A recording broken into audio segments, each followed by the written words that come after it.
Cartada final por Brian Rodrigues. Venda da SAF do Vasco travada. E análise da partida contra o Maricá.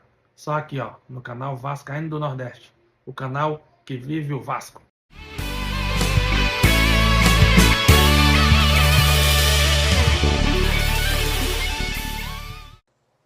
O Vasco fez sua cartada final para tentar a contratação do atacante uruguaio Brian Rodrigues. A informação foi divulgada pelo jornalista Lucas Pedrosa em seu canal do YouTube, o canal do Pedrosa. De acordo com Pedrosa, o clube Cruz Maltino fez mais uma oferta ao América do México e aguarda uma resposta ainda hoje ou até amanhã, sexta-feira, dia 31. Agora, a bola está com os mexicanos, que precisam decidir se aceitam ou não liberar Brian Rodrigues dentro dessas condições. Com o fechamento da janela, o Vasco aguarda uma resposta final e segue monitorando o mercado para reforçar o elenco de Fábio Carille. A torcida Cruz Maltina espera um desfecho positivo e acompanha de perto os próximos passos dessa negociação. Então, vamos agora assistir um pouco aí do que falou o Lucas Pedrosa. Cara, o Vasco continua negociando com o Brian Rodrigues. É fato. Aquele papo lá da imprensa mexicana de que a proposta do Vasco foi baixa não procede. O Vasco fez uma ótima proposta para o Brian Rodrigues. Essa última proposta, tal cartada final. Inclusive, o que eu posso adiantar da negociação com esse jogador é que ele gostaria de jogar no Vasco da Gama, é que por ele já estaria aqui no Vasco da Gama, mas depende da resposta do presidente do América do México. O Vasco espera ter essa resposta ou na quinta-feira ou na sexta-feira. Se o América do México não responder à boa proposta que o Vasco fez, o jogador já deu sinal positivo. Se o América do México, o presidente do América do México, não responder à boa proposta que o Vasco fez entre quinta e sexta-feira, o Vasco vai partir para outra. O Vasco não vai ficar se arrastando pelo Brian, porque tudo que o Vasco poderia fazer, o Vasco fez. Enviou a primeira proposta, baixa, beleza. Enviou a segunda proposta, baixa, beleza. Vamos negociar aqui. Envia uma proposta ótima. Ótima, tá? Não foi baixa, não. Foi ótima. Foi maior do que todos os números que vocês viram aí. Uma proposta que realmente, até na minha concepção, e eu não vou falar valores aqui, mas até na minha concepção, é uma proposta ótima para o Brian. É realmente o valor que eu acredito que ele valha. Agora, se o América do México ficar enrolando, se o América do México ficar lenga-lenga, o Vasco tem outros alvos. E outros alvos, inclusive, com propostas, tá? Outros alvos com propostas na mesa. Então, assim, a prioridade do Vasco continua sendo o Brian? Continua sendo o Brian. O jogador que o Vasco mais quer contratar nessa janela de transferências é o Brian? É o Brian. A proposta foi feita dentro de um valor ótimo? Foi feita. O jogador quer vir para o Vasco da Gama? Quer. Aceita vir para o Vasco da Gama? Aceita. Depende de quem? Do presidente do América do México. Então, é uma coisa que só vai depender deles. Só vai depender deles. E se não vier, eu gostaria que vocês entendessem que tudo que o Vasco pôde fazer, ele fez. Só que não é fácil você tirar um ponta titular, ponta esquerda, que tem 24 anos, que tá jogando, que tá dando assistência, que é de jogador de seleção uruguaia. Não é fácil. As negociações se arrastam e são completamente normais. É normal. Agora, o Vasco também não vai ficar esperando depois de ter chegado ao seu limite. E quando eu digo ao seu limite, é o que o Vasco considera o que é o ideal. Compreende? Então, assim, a gente deve ter um desfecho. Hoje teve uma nova conversa e a gente deve ter um desfecho até a próxima sexta-feira. Se o América do México, na figura do seu presidente, não responder o que tem que responder, o Vasco vai seguir a vida dele. Show de bola, tentou, conversou com o empresário do jogador, conversou com o atleta, fez de tudo o que era possível para trazer o Brian Rodrigues, que é um jogador prioritário na cabeça do Vasco da Gama, mas tem outros mapeados, tem outros bons nomes mapeados e que o Vasco já está em negociação, inclusive. Então, assim, o que eu posso garantir para o torcedor vascaíno hoje é: o Vasco vai contratar de 2 a 4 pontas até o fim da janela de transferências. A negociação envolvendo a venda da SAF do Vasco está paralisada e o torcedor vascaíno acompanha com apreensão os desdobramentos do caso. Investidores interessados, como a empresa de Marinax, decidiram não formalizar propostas até que a Justiça tome uma decisão definitiva sobre a situação da SAF Cruz Maltina.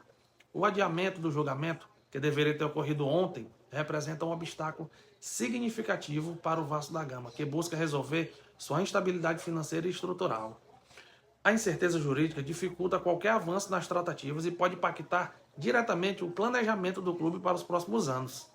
Para entender melhor esse impasse, o advogado especialista em direito empresarial, o doutor José Alberto, que acompanha de perto o caso, explica os principais pontos dessa disputa judicial e suas possíveis consequências para o futuro do Vasco. Então, vamos assistir agora aí um pouco sobre o que fala o doutor José Alberto sobre esse caso. Para vocês aqui nesse vídeo o que está acontecendo diante do reaquecimento dessa briga societária e quais os desdobramentos que isso poderá gerar ou que já vem acontecendo quanto à SAF do Vasco. Bem, por que eu estou dizendo aqui nesse vídeo que há um reaquecimento? Por que essa briga agora está tendo uma atenção especial? Se o recurso não for provido, o Vasco Associativo permanecerá no controle da SAF. Permanece tudo do jeito que está, para ficar bem simples. Agora, atenção no que eu vou colocar para vocês. Se porventura a decisão do Tribunal de Justiça do Rio de Janeiro julgar como provido, der provimento ao recurso da 777, o que nós teremos? A alteração de toda essa situação do controle e do acordo de cotistas, de acionistas. Olha que situação complexa aqui. Porque, se for provido, nós teremos a alteração do controle retornando o controle da SAF para a 777 Partners. Isso mesmo, retornará ela, sabe-se lá, através da ICAP, né, que assumiu aí os ativos da 777. E digo mais, os efeitos daquele acordo de cotistas, do contrato de compra e venda, estarão válidos novamente, serão revalidados ou voltarão à ativa. Ou seja, aquelas obrigações, os aportes, eles também deverão acontecer caso essa decisão seja pelo provimento. De forma bem resumida, se for provido, nós teremos uma nova alteração no controle da SAF do Vasco. Aí você pergunta assim, professor, mas e a arbitragem? Como é que fica nisso tudo? Bem, lá na arbitragem nós tivemos novos capítulos. Isso porque a 777 estava sendo representada por um escritório de advocacia. E agora ela alterou esse escritório de advocacia para um novo, ainda não sabemos qual, mas há uma nova representação, são novos advogados que estão aí batalhando pelos interesses da 777. Tá, mas o que isso quer dizer lá na arbitragem? Uma situação que está retardando, paralisando ou demorando o trâmite lá na arbitragem. Porque, em tese, a arbitragem ela tende a ser mais rápida. Né? O objetivo é esse, que aconteça mais rápido, não seja tão morosa quanto o Poder Judiciário. Mas sabe o que aconteceu lá, pessoal? Nessa indicação dos árbitros, né, o Vasco Associativo indicou um árbitro, a 777 indicou outro. A 777 detectou que a árbitra escolhida pelo Vasco Associativo, que é a Ana Tereza Basílio, ela não teria a imparcialidade necessária para atuar nesse caso, uma vez que ela teria uma relação com a Salomão Advogados, que é um escritório de Paulo César Salomão Filho, que é vice-presidente do Vasco da Gama.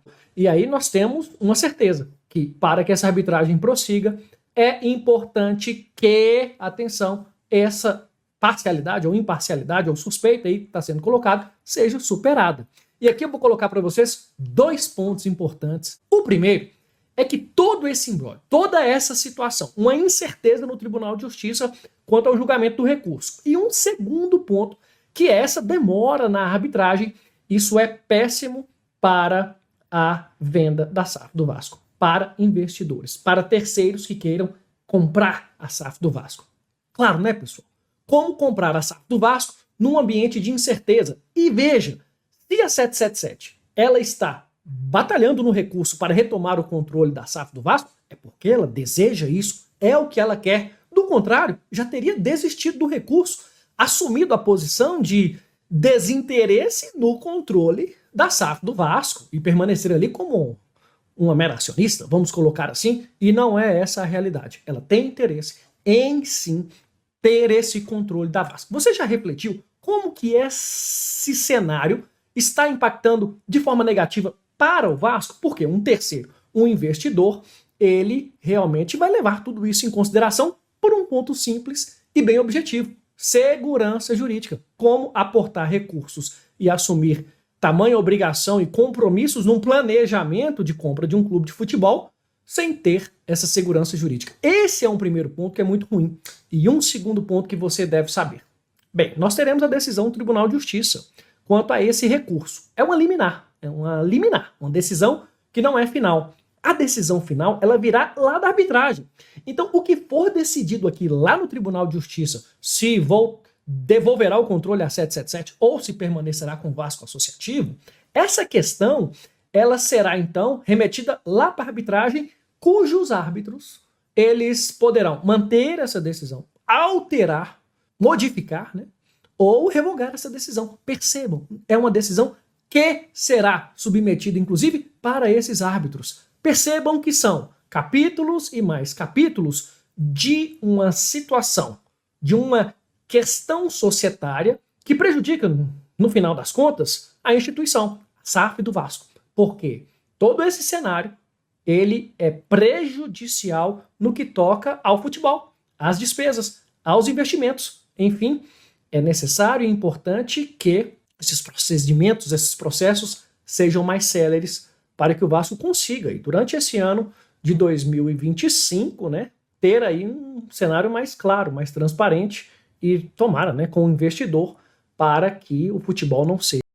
Em partida válida pela sexta rodada do Cariocão, realizada nesta quarta-feira em São Januário, o Vasco venceu o Maricá por 1-0 com um golaço do lateral Paulo Henrique.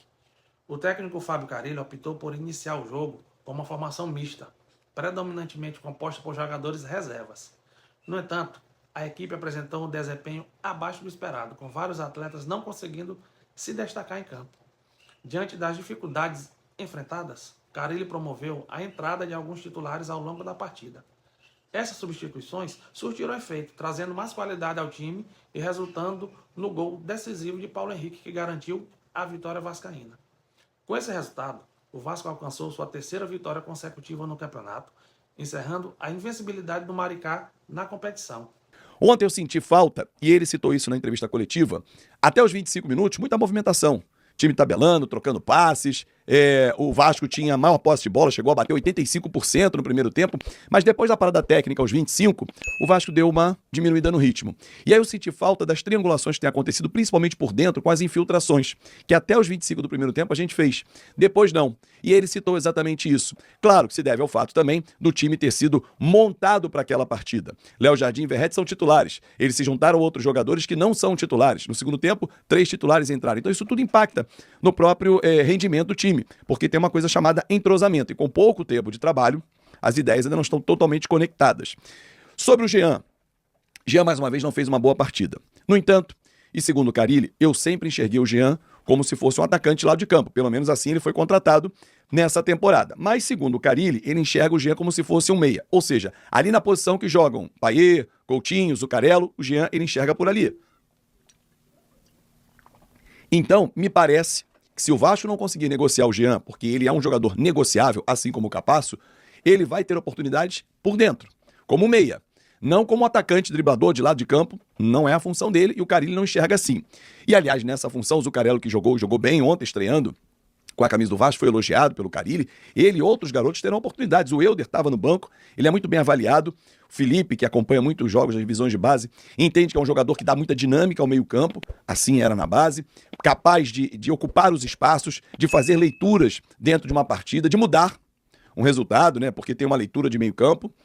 Então ele, os zagueiros que já estão no profissional também, vão ter mais oportunidades com o Carille. Ele disse isso. Uma outra coisa que me chamou a atenção é que ele disse que o Souza, ele enxerga para volante. Souza ontem não fez uma má partida, não. Ele falhou, e o Carille destacou isso de forma muito correta, contra o Boa Vista, naquele lance do gol. Ah, mas foi fundamental o seu gol. Ok. Mas ele não tem feito partidas ruins. O que eu acho que, assim, ele como zagueiro tem pecado, nesse lance foi uma falha individual. É quando ele vai dar o bote no meio campo. Ele tá sempre atrasado e beliscando o tornozelo adversário, o calcanhar. Tá sempre fazendo falta. Ou quase sempre. Se você observar, poucas jogadas ele consegue antecipar. E o Carille quer pegar uma qualidade que ele tem. Ele até tentou isso durante o jogo ontem, que é a saída por dentro, iniciar uma jogada. E enxerga o Carille que ele pode ser o primeiro volante. Ou seja, ele vai brigar ali com o Jair e com o Hugo Moura. Cada um com uma característica. Mas na zaga, pelo visto, o Carille já não quer mais enxergar o Souza assim. E disse o Carille, e de forma correta, ontem foi uma necessidade o Vasco fazer essas modificações, poupar alguns jogadores, é início de trabalho, são muitos jogos em poucos dias, com viagens, agora é segurar. Mas daqui a 2 rodadas tem um clássico com o Fluminense e dali por diante, sempre quem tiver melhor. E ele falou, olha, dificilmente eu vou fazer de novo o que eu fiz hoje, né? Se referindo ao jogo de ontem. E é exatamente isso. Você vai poupando, mas tem determinado momento que fala assim, acabou, não tem mais como poupar, agora é força máxima. Volta Redonda, Payet, por exemplo, vai no banco. Se entrar, vai entrar com poucos minutos, porque jogou 90 ontem. Coutinho volta como titular. Já na quarta-feira que vem, que aí tem um descanso um pouco maior, você ganha mais uma data de recuperação, já não dá muito pra poupar, é o clássico com o Fluminense. Depois a segunda que vem o próximo jogo. O próprio Carille falou isso. O calendário começa a dar uma espaçadinha agora, né? Que alivia um pouco para o Vasco da Gama. Agora, o setor de meio campo, que vem sendo muito elogiado pelo torcedor vascaíno, ele disse, olha, a briga ali tá boa, e tá mesmo, tem bons jogadores pro setor, e ele vai ganhando opções. Para início ali, 5, né? Aquele primeiro, Jair, Souza, Hugo Moura. Os dois no triângulo, né? Mais ali à frente. Paulinho, Tietê, Esforça, Cocão, Euder. Começa a ter opções ali. Mais à frente, Felipe Coutinho, Payet, Zucarello, daqui a pouco, Estrela. E vai ganhando opções. Jean Davi vai ficar por ali. Aos poucos, ele vai conseguindo montar esse setor.